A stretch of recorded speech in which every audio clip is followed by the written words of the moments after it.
Okay, so I figured I'd make you this video so it makes more sense. I'm sorry we haven't had time to really connect, but we still can. But at least this will get you started.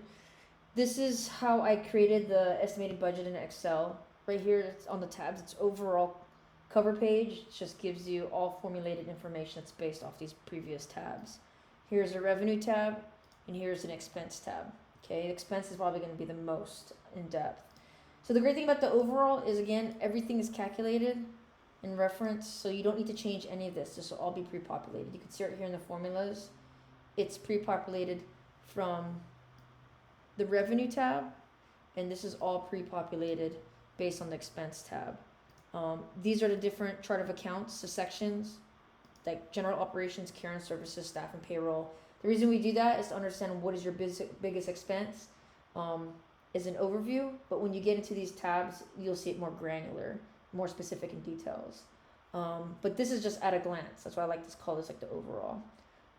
So this tells me like revenue over expenses. If I look at this, if I double click, it's telling me no, E6, so column E, row 6 is my revenue, minus E15, this is column E, row 15, and it's telling me in the year, I basically have $93,996 of net profit, okay? My total revenue coming in is 347. My total expenses going out is 253,000. Profit after expenses is roughly 93,000. I calculated this just to let me know how much I make average a month, okay? That will be fluctuated based on your revenue. If you look at revenue, this is going to be based, I don't know how you guys are set up at tiers. Eventually, we're going to do the assisted living waiver. So however you want to do this, you could do it by month. You could do it by what your tier levels. And again, this is estimated, so you never know what you're going to get. If you have actual numbers of residents you have now, then we could project what the rest of the year will look like if you keep those same residents. So I could help you with this part. This is an average of what an estimate of what our private pay would be. And this is what I'm anticipating. I have different variations on this side to get anticipation of what it's going to look like. But this is ideal, like average. So if you highlight this cell, you'll see here it says 3, the asterisk is times 4450, because our average, or our level 2 is 4450.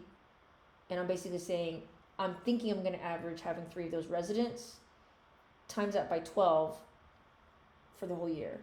So it's no difference for this one too, 5,200 times 3 times the 12 months, okay? If it was to change, I have this variation, right? So if someone was paying at 4,000 and 3 residents at that rate, or this one there's 5,000 and 3 people at that rate, it'll all vary. So your revenue will actually fluctuate. If you want to do it based on what you have now, I could walk you through that and we could do it together. This is a total for the year, and then this is average income we're bringing in the month, okay? Grand total right here, $347,000 in revenue. You go to expense side. So this is what I was telling you, like, these are all the sections. I said chart of accounts, categories, general operations, care and services, staff, payroll. It's good to divide them because you want to know category-wise what is really going towards our services, what's going towards overhead, what's going towards, payroll. That's all very important because you want to see where you're overspending on certain aspects. So in this case, I go over the top. Never underestimate your budget. I always overestimate, so I know worst case scenario and best case scenario. Will we hire a bookkeeper? Probably not. I could do that. Will we hire a CPA? Yes, for filing taxes. Other things like office equipment, home equipment, supplies, all this stuff. This could possibly change for you guys, but it's up to you. If you guys have softwares, I basically think of everything what of our expenses would be for general operations. It's overhead costs, okay? Care and services, it's everything that's listed here. Toiletry, these are all services that's specifically to your residents, right? The food, everything else. Again, this is all ballpark, okay? Ballpark based on what you would spend annually, not monthly. Staff payroll, I don't know what you guys pay, but how many caregivers you have, but these are just set examples of what you do. If you have live-ins, then you could change this. Again, it's all calculated. I also take in consideration of payroll taxes. as well as payroll processing fees, and then benefit like referrals. Like we give benefits, referral bonuses to people who bring in residents for us. These may not necessarily be for you guys if you guys don't do it, but you can anticipate for it or just remove it. This processing fee also, by the way, is whatever payroll system you use if you use one. Again, I do the total for the year, and then this one is average of what we're spending every month on our staff. Again, this is just ballpark plain figures, okay? Travel meetings, it's obviously very minimal. Facility plant, the house, obviously.